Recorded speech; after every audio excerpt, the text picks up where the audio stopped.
Speaking of that, what is startup success for you? Startup success for us, siguro would be when we're not so necessary anymore. What I mean is, hindi na naloloko yung Filipino people pagdating sa mga real estate transactions. Then that would mean we've done our job properly. Galing. Ang ano na wise na answer na yun, ah. Thank you.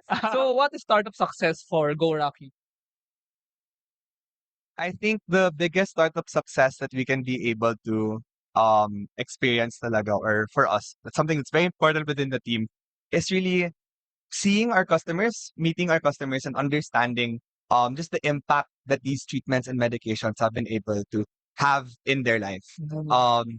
Some people might think na baka gamot lang siya or what, but to some people, we're able to rekindle marriages. We're able to give people the confidence to engage with their partner, or even just have a new confidence to just live life. Yeah, that's actually what I like about startup din, ano. Akala mo product lang yan, pero meron pa yung higher value Yes. actually na binibigay sa mga Yes. tao. What is startup success for you? Startup success. Well, in general, or is it for For Colo? all, in general, yeah. I think if you have a problem to solve and you actually help, you solve that one problem that you aim to solve, and your customers are happy, your users are happy.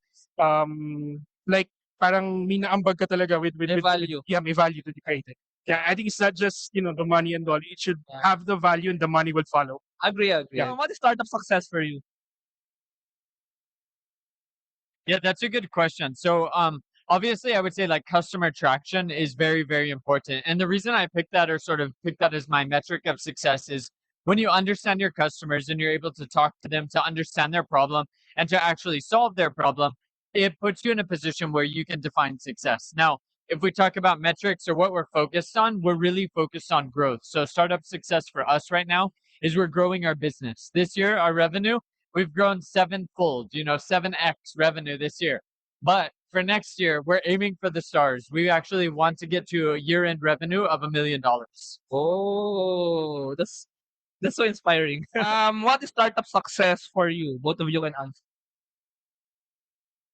Well, actually, Stakey hasn't even launched yet. So, post MVP pa lang kami.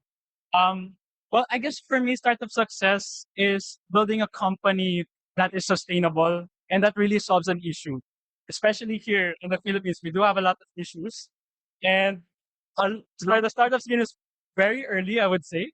So, solving these issues, actually, we have startups here, is actually success to me, essentially. And it's very important to me as a founder. Actually, that's a good answer. I mean, launching itself is a success. How about you? So for me, I believe Jacob Darvin and I have the similar answer. However, on top of that, I would like to think that a good startup is also one that innovates their industry that they're trying to enter. So that's what startup success is for me too. What is startup success for you? I think startup success is when you finally break in the market, or when people start to see what you're trying to do. As a product lead, what's startup success for you? Startup success is when, kasi you have a product or a service, it's when people understand, and you see that people understand the importance of what you do, and they understand why they might need it too. Sige. So, what is startup success for you, JC? Okay. Hindi pa kami profitable. It may be break even, but I can say, every time na nag-message sa akin yung isa, may nag-message sa akin, isa sa mga owners na nag-message sa akin, she said, "Sir, ang laki ng tinaas ng repeat order sales namin because of item count." Pero owner na, "Sir, hindi na kami gumagamit ng Google spreadsheet. Everything is running on item count, or we're happy and we're thinking of onboarding more projects." Para sa akin, successful na, bro. As a software engineer, nakikita ko sa mga desktop nila, nakikita ko sa mga laptops and mobile phones nila, naka-install yung item count, nagra-run. Para sa akin, successful na, bro. Whatever, saan man kami makarating, we went to an exit or wherever, what kind of exit it is, happy ako. Masaya ako kasi kino-consider ko na success kasi ginamit siya, Yeah. and yung customers natin napasaya natin. Nabigyan mo ng value and na-solve yung problem nila. Yes, basically. oo, yeah. Ayun. What is startup success for you? Okay, actually marami siya. For us, startup success is as long as we're able to help our clients, and of course, at the same time, we also earn. Kasi syempre, it's difficult to sustain a business kung hindi ka nag-earn. A lot of companies, they try to burn just investors' money.